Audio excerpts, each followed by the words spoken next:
But what I put this up here for is, first off, if you look at our spray schedules for insect and disease control, a lot of the early sprays are based on stage of development of the buds. And so this will kind of give you an idea of what we mean when we talk about pink or full bloom or fruit set. And the other thing that I'm trying to show on this is that when a plant is fully dormant, it's capable of tolerating some pretty cold weather, but once it starts to come out of dormancy, it rapidly loses its ability to tolerate cold. And we're unfortunately too far along. We're running a couple weeks or so ahead of time right now, and I think in some parts of the state, I was in West Tennessee last week and Middle Tennessee this week, and we've got our stone fruits especially in stages where I'm sure we've had some pretty severe injury to the developing buds already. But what we show here is like with an apple, when we hit the early bud swell stage and on up to green tip, you can see that at this stage, this 10%, basically we're saying at 15 degrees Fahrenheit for 30 minutes or longer, you can expect to lose 10% of the fruit buds on that apple tree. If it should get down to about 2 degrees at this stage, you'll lose about 90%. And you can see that as we get further and further away from dormancy and move on up, say at full bloom, 28 degrees for 30 minutes or longer, and we'll lose about 10% of the fruit buds. And 25 degrees will take out about 90%. Now, so the temperatures that will do damage get higher and higher as we approach full bloom, and the interval between minor damage and severe damage gets narrower and narrower.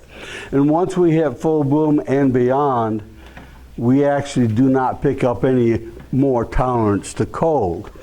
In peaches in West Tennessee and southern part of Middle Tennessee, we are now at what we call the pink, almost to the bloom stage, and 27 degrees in bloom will take out about 10%, 24 degrees will take out about 90%. We've had the last couple, 3 nights where we've been below 20 degrees. So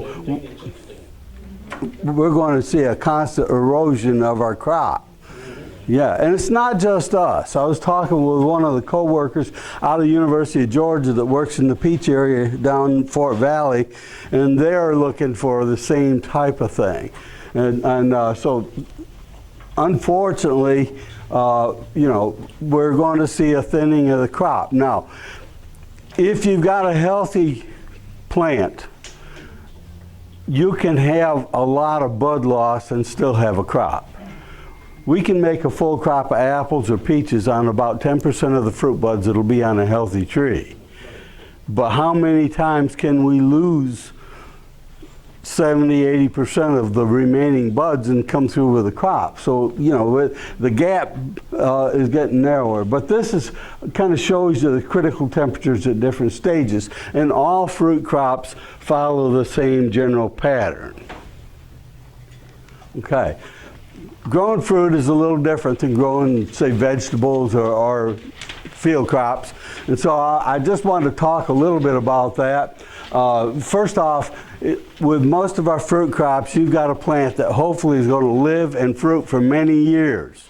And how long that'll be depends a little bit on what type of fruit you've got and so on.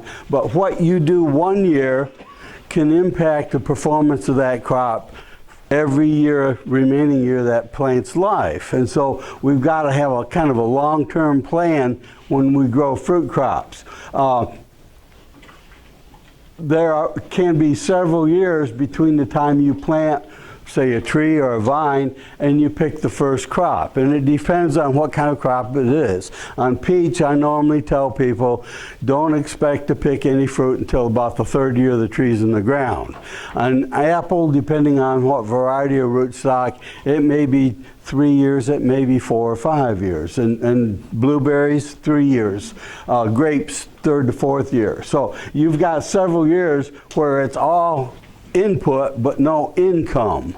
But those non-productive years are some of the most important years in that plant's life, because you're setting it up for the ability to hold the crop for every year that it does fruit. And then there will be several years perhaps that will elapse between when you get that first crop and when you hit full crop. So it's not a real fast set it and pick it type of deal. Like I mentioned earlier, the type of fruit, the variety, rootstock, the cultural practices, the site that you choose to plant on, all of those will impact fruiting on that plant. Another thing that's kind of hard to, was different, in fruit, the fruit buds for this year's crop were formed last summer. So they were on the crop, on that plant as it went dormant this winter, and they were there all winter long and are hopefully going to make it through and give us a crop this spring. There is a time during the growing season where you've got 2 crops of fruit on the plant at the same time. The crop that you're picking that year and the next year's crop. And so we've got to kind of take care of things, because you stand a chance of losing both of them if we don't do our work right, okay? The highest crop quality-wise and yield-wise exist at the time that fruit buds initiate. So the highest apple crop you've got in your apple orchard actually was set last summer. And everything that happens to that tree from that point on only serves to lessen the number of fruit in that orchard. And so as a grower, it's our duty or our challenge to kind of control that loss so that we come through with as good a crop as we can. Another thing that's unique to fruit crops, or as compared to other types of crops we grow, is that all of the early growth of both the plant and the developing crop for about the first month after bud break comes from energy that the tree or the vine has stored from last year. The roots are not capable of picking up any moisture or any nutrients out of the soil at that time. And so the condition of the plant as it went into dormancy last fall will determine how strong that plant is this spring. And so as a result, we want to make sure that we take care of our crops all the way up until natural leaf drop. And it's become quite apparent over the last few years that if we go into the fall with a weak crop, we're going to see, or with a weak plant, we're going to see a lot greater chance of losing the crop in the spring. So we take care of the crop. Even after harvest, we've got to make sure that we keep the plant relatively healthy. Okay. This is just a typical plant growth cycle on grapevine, all the way from bud burst to about in early April on up until harvest. Depending on variety, it'll be somewhere in from about August on up into October. But with grape, and it's similar with some other fruit crops, somewhere along the line, and with grape it's about when bloom shows up, fruit bud initiation for the next year's crop is also beginning. So from this point on, we've got 2 crops of grapes on the vines. Fruit bud initiation on apple generally is going to occur somewhere around mid-May. And in peach, it'll be on up in August. Blueberry will be up in August, September. But there will be a portion of the growing season where you've got 2 crops of fruit. So we take care of these things. Incidentally, we don't make things easy, okay? We're kind of, job security is a big deal for us, and so we throw in terms that you might not be familiar with, so you don't know what we're talking about. That's so you'll ask me back. Okay, veraison is actually a term we use in grapes for the onset of ripening. And when you can start to see the berries on the cluster starting to turn color, and they're actually starting to build sugars. But anyhow, this general cycle will happen in the other fruit crops that we deal with as well. Okay, for the backyard, for the land, the hobby grower, whatever, fruits and nuts have a lot of potential uses. They can be good edible landscaping contributors. If you want to grow fruit crops as part of your landscaping, You got to take care of them a little bit different than you do, say, just a landscape plant, because we have to be a little bit more intense in the way we prune and our pest control program to combat some of the pests, insects, and diseases. A fruit tree in the yard that's not well cared for really doesn't make your yard look better. It's pretty ugly. And so you can have a lot of, you can have a mess with rotted fruit or more bees around that fruit and whatever. So if you take care of them, they can be a positive addition, give you some good produce as well. You've got a lot of options. When I was raised on a fruit farm in upstate New York. We grew apples and cherries and pears and prunes. And we had a big old apple tree out in the backyard that we picked it every year and sprayed it, took care of it. But also it was where, as a kid, I spent hours and hours under that tree. We had a swing tied to one of the big limbs on it, had an old tractor tire under there, was a sandbox, and it was a good place to be because it was shaded and it was, you know, nice. And you can do that with fruit trees and nut trees if you want, because they will get pretty good size. But you can also go with, say, smaller trees or vines and use it as a screen to divide your property from the neighbors or whatever, you know, or you can build an overhead arbor with grapes or hardy kiwi fruit. Use strawberries, and dewberries are trailing blackberries, and they make nice ground covers. You've got a lot of options. So, you know, for the home landscape, fruit crops can be pretty good. How do you know what to plant? And one of the things I always tell people is, what's being grown in your area? Look around and see, and that's going to be a pretty good indicator. If you don't see a certain type of fruit, that doesn't necessarily mean it won't grow in your area, but it probably is a pretty good indicator. Somebody probably tried it, but they may not have. So, but apples and tree fruits are the most consistently successful fruit crop that we grow. They're more cold tolerant in the winter. They bloom a little bit later than most of our fruits in the spring.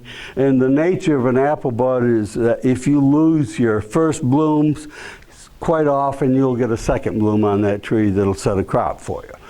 So they're pretty consistent. Pears are not as consistent, and pears are more susceptible to a disease called fire blight. But again, they're one that we can grow.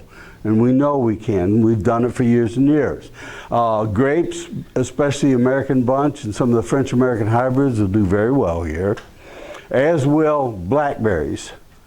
Now, raspberries, not as good. Raspberries are a cool season crop. They'll grow in fruit here, but they're not going to be as easy to grow as a blackberry. And we can also grow blueberries very well if we get our soils right before we plant. When I started at UT, a long time ago, okay, a long time ago, I just finished my 43rd year doing what I'm doing at UT, okay? But anyhow, when I started in '73, we would not recommend peach production for a good bit of Tennessee, simply because we were losing crops on a regular basis. In the decade of the 80s, we had 2 crops out of 10 years. Well, you can't stay in business doing that. But now, things have, well, I thought things had changed a little bit until the last couple of years, okay? We didn't have, or we haven't had the winters like we used to have. And we've also got newer varieties that are a little bit more consistent in their potential for giving us a crop, to the point that peach now is a lot more likely to make it for you than they used to. Nectarines, the same. And we can say that peach and plum, nectarine, and tart cherry are possibilities. Out of those, peach is by far the one that you'll stand the best chance of getting crops with. Sweet cherry, I really should have put it over here, one not to plant. Sweet cherry trees don't do well for us. They're not as cold hardy as tart cherries, and they also have a lot of problems with canker diseases, which increase their susceptibility to cold damage. So sweet cherry is not a good option for us. You're also a little bit too far north for consistent muscadine grape production. Now, they'll grow here, but it used to be, I would not recommend them in Tennessee at all. In fact, the commercial muscadine area was about halfway down into Mississippi when I started here, but now we're growing them commercially in a lot of parts of Tennessee. I will see cold injury on them on a regular basis. And if any of you've seen, especially on muscadine, you'll see it some on other grapes. But if it looks like there are whiskers on the trunk or on the cordons up in the canopy of the vine, those are aerial roots, and those develop primarily because of cold damage on the vine, and you'll see it a lot. A lot of people I talk to want to grow apricots, and I tell them don't do it. And plumcot, pluot, and aprium are also apricot plum crosses, and they're not going to be acceptable here either. And we have in our fruit crops a chilling requirement. That is, it takes so many hours of cold temperatures to satisfy an internal requirement within the plant to allow it to grow and fruit normally once weather conditions favor growth. And